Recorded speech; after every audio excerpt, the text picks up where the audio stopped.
जैसे महंगे शहर पे आ रहे हैं कोचिंग इंडस्ट्रीज़ के लिए, कोचिंग करने के लिए। आपको नीट का तैयारी करना है, आपको जॉइंट का तैयारी करना है, आपको किसी और एग्ज़ाम का, यूपीएससी हो गया, इस सब का तैयारी करना है। इस तैयारी करने के लिए आप घर से सब बेच बाच के शहर पे आए हो। आपका ज़मीन, घर का ज़मीन चला गया है, माँ के गहने चले गए हैं, और बहुत सारे पैसे आप इस कोचिंग के चक्कर में फूंक चुके हैं। आप इसका सिलेक्शन आपसे नहीं हुआ, आप धीरे धीरे टेंस होने लगे, घर वालों से गाली पड़ने लगी, घर वाले आपके खिलाफ होने लगे।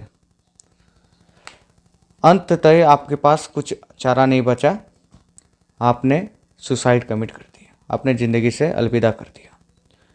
यही सच्चाई है आज के स्टूडेंट्स की एक बहुत हद तक। हेलो फ्रेंड्स, मैं हूं सुशांत चौबे, आप देख रहे टाइटन्स कम्युनिटी, और आज हम बात करेंगे कोचिंग इंडस्ट्री और उसके डार्क सीक्रेट्स के बारे में। पहले बात करते हैं फीस स्ट्रक्चर के ऊपर। अगर आप बात करेंगे यूपीएससी सीएससी, जो कि आईपीएस के एग्ज़ाम लेते हैं, उसकी कोचिंग की फ़ीस है कम से कम 2 से 3 लाख रुपए। आप आ जाइए जॉइंट, जो कि आपको इंजीनियर बनाता है, उसकी कोचिंग की फ़ीस कम से कम 1.5 लाख रुपए लगता है। डिप्लोमा जेक्सपो, जो कि जूनियर इंजीनियर की डेजिग्नेशन में आता है, उसका कोचिंग की फ़ीस आज के डेट में कम से कम आधा लाख रुपए है। बात करें आईटीआई की भी सेम है कोचिंग, और उसकी जो कॉलेज फ़ीस होती है वो भी हज़ारों, 50,000, 1 लाख का ऊपर चला गया है। बात करें मेडिकल की सिर्फ कोचिंग की फ़ीस, जो नीट नाम का एग्ज़ाम होता है मेडिकल की एंट्रेंस के लिए, उसकी सिर्फ कोचिंग की फ़ीस आज की डेट में 5 से 7 लाख रुपए चला गया है। ये कंडीशन है। आप देखिए, ये 1 साल कोचिंग लेके आपको तो होगा नहीं, इसको 2-3 गुना मल्टीप्लाई कीजिए। करीबन आपको एक नीट का एग्ज़ाम क्लियर करने के लिए आज की डेट में कोचिंग इंडस्ट्री, चाहे कोई भी आप नाम ले लो, मैं यह नाम लेना नहीं चाहता, 25 से 30 लाख रुपए लगता है। इसकी बात कॉलेज फीस, कॉलेज में आपका गवर्नमेंट एम्स में नहीं हुआ, जो कि सीट पोस्ट कम रहती है, तो उसकी फ़ीस, वो सब अलग। अब बात करते हैं कि ये कोचिंग इंडस्ट्रीज सरेआम एडुकेशन के नाम पे हमें लूट रहे हैं। फिर भी हमारी ये जो थ्योरी है ये लोगों तक पहुंच नहीं रही है। हम अपने करियर की डिसेंटिफिकेशन नहीं कर रहे। करियर को एक तरह से सेंटर में लेके जा रहे हैं कि बस यही करना है, बस यूपीएससी, मेडिकल, इंजीनियरिंग, इसी पे हमारा करियर अटका पड़ा है। ऐसा क्यों है, इसी पे हम बात करते हैं। तो फर्स्ट ऑफ बात होता है ये कोचिंग इंडस्ट्रीज चलती क्यों है। इसके पीछे पीछे मोटा मोटा एक ही कारण है, जो है डिमांड एंड सप्लाई। जो चीज़ आप मार्केट में डिमांड में रहेगा उसका सप्लाई बढ़ता ही रहेगा। आप लोग, हम लोग, हमारा जो मिडिल क्लास बैकग्राउंड है, ये लोग, हम लोग क्रिएटिवनेस को भूल गए हैं। हम लोगों का मेन प्रॉब्लम यह है कि हम लोग सोचते नहीं है कि बाहर में कुछ और भी बढ़िया और मोटा पैसा कमाने वाला इनकम रिसोर्स हो सकता है। उसकी जगह हम लोग सोचते हैं क्या, कि बस वही गवर्नमेंट जॉब, 9 to 6 तक ड्यूटी, या फिर 8 to 5 duty, white collar job, बस ख़त्म। यह सबसे बड़ा और गंदा मेंटेलिटी है जो धीरे धीरे भारत को खोखला करता जा रहा है। जैसे कि हम बात कर रहे थे डिमांड एंड सप्लाई की, हम लोग गधों की तरह, अंध फकीरों की तरह पड़ा हुआ है इसके पीछे, गवर्नमेंट जॉब के पीछे, जिसका फ़ायदा उठाते हैं कोचिंग सेंटर्स। ये आपसे मोटा पैसा डोनेशन लेता है, माफ़ करिए, मोटा पैसा का फीस मांगता है, उसका बाद आपको कहीं का नहीं छोड़ता है।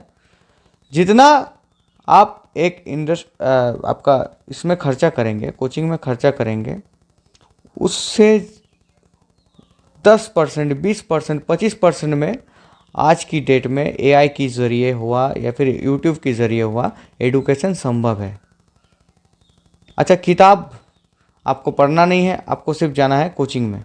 किताब में ही आपको, आप अगर खुद से सेल्फ स्टडी करें, उसमें भी एक बहुत बड़ा पॉसिबिलिटी है कि आप उसमें भी सफल हो जाए, रादर देन ये इंस्टीट्यूट्स जिसका रेशियो ऑफ प्रोपोर्शन, मतलब कितने इसके कोचिंग में पढ़ते हैं स्टूडेंट्स, डिवाइड बाय, माफ़ करिए, कितने सिलेक्टेड हो रहे हैं डिवाइड बाय कितने पढ़ते हैं।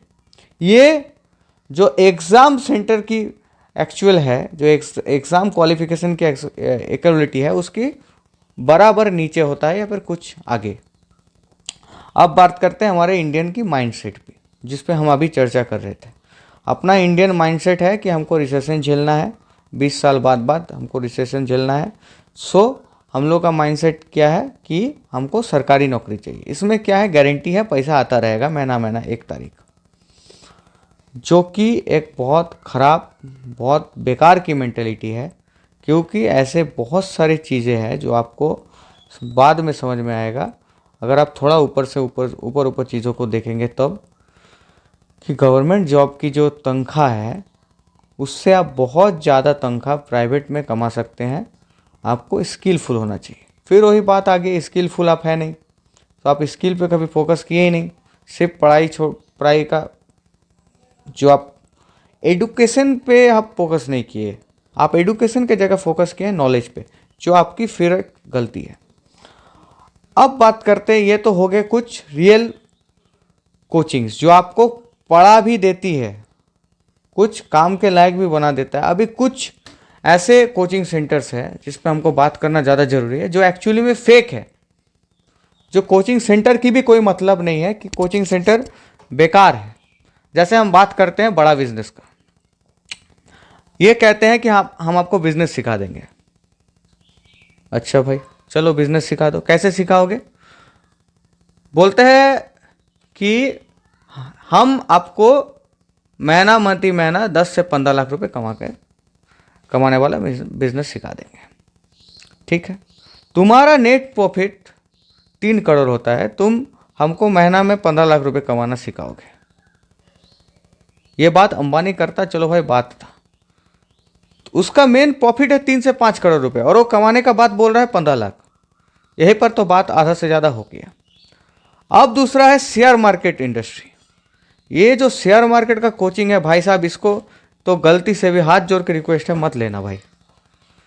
शेयर मार्केट कोई बहुत बड़ी चीज़ नहीं है। आपको सस्ते में शेयर खरीदना है, महंगे में बेचना है। उसका ऊपर कौन है नीचे कौन है इतना दिमाग नहीं लड़ाना है। इंडस्ट्री देखना है। बहुत से ऐसे किताब है जो आपको इसमें मदद कर सकता है, आप उस किताबों पे ध्यान दीजिए। वॉरेन बफेट्स की किताब है, उस पर ध्यान दीजिए। इंटेलिजेंट इन्वेस्टर आप पढ़ लीजिए। आपको शेयर मार्केट से पैसा कमाना है ना, आपको उसके लिए आपको कोचिंग में पैसा देने की ज़रूरत नहीं है। आप मेरा बात मानिए, कुछ मत करिए, इंटेलिजेंट इन्वेस्टर पढ़िए, उसके बाद इन्वेस्ट करिए। और वैसे भी जब आप हज़ारों में कमा रहे हैं, 10,000 20,000 25,000 आपका सैलरी है, आप उसका मान लीजिए 50% भी आप इन्वेस्ट कर रहे हैं, 12,000 रुपये प्रत्येक महीना, तो भी आप ये मत सोचिए कि आपको साल में आप करोड़पति बन जाएंगे। ये असंभव है भाई। कुछ करोड़ों में एक ऐसा शेयर आता है जो आपको, आप 1,000 रुपये से आपको लखपति, और लाख रुपए अगर आप लगाते हैं साल के, तो आपको करोड़पति बना सकता है, जो आपको मिलना असंभव है। आपको मैक्सिमम प्रॉफिट मिलेगा 15 से 18%, मैक्स टू मैक्स। इससे ऊपर का आपको बहुत ज़्यादा थिंकिंग रखना पड़ेगा, हमेशा उसको डूबे रहना पड़ेगा, तब जाके आपको मिलेगा 20% से ऊपर। तो आपको शेयर मार्केट इंडस्ट्री में भी नहीं ही जाना है। तो कॉन्क्लूशन में आ जाते हैं, उससे पहले हम फिर से आपको हाथ जोड़ के रिक्वेस्ट करते हैं, कोई भी कोचिंग इंडस्ट्री अगर आपको बोलती है कि आपको बिजनेस सिखा देंगे, हम आपको शेयर मार्केट सिखा देंगे, उस पर जाना नहीं है। दूसरा बात है, अगर आप अभी तक आपका फैमिली बैकग्राउंड बहुत ज़्यादा अच्छा नहीं है, मतलब आपको खाने का पढ़ने का कोई चिंता नहीं है, आप जितना भी पैसा चाहे उड़ा सकते हैं, अगर ऐसा कंडीशन नहीं है, तो फिर कैसी भी तरह से आप ये जो आईएएस का कोचिंग हो गया, यूपीएससी का, जॉइंट का, या फिर आपका ले लीजिए नीट का, ये जो कोचिंग्स होते हैं उसको बहुत ज़्यादा हाई जो होते हैं, जो टॉप क्लास कोचिंग्स है, उस पर मत जाइए। आप कोशिश करिए सेल्फ स्टडी का, साथ ही साथ जो अवेलेबल है ऑलरेडी फ्री, उससे 1 साल दे के देखिए। फिर आपको अगर लगता है कुछ सब्जेक्ट में आपको केमिस्ट्री, मान लीजिए आपका नीट का एग्ज़ाम दे रहे हैं, वहाँ पर केमिस्ट्री रहता है, बायोलॉजी रहता है, और आपको बायोलॉजी, केमिस्ट्री और मे बी और एक कुछ सब्जेक्ट रहता है, हमको अभी याद नहीं आ रहा है, हाँ फिजिक्स शायद। तो ये 3 सब्जेक्ट आपको रहता है। तो मान लीजिए आपको कुछ जगह पे ज़रूरत पड़ रहा है कोचिंग का, तो वही कोचिंग लीजिए। 10th के लिए कोचिंग लेने की कोई आवश्यकता है नहीं।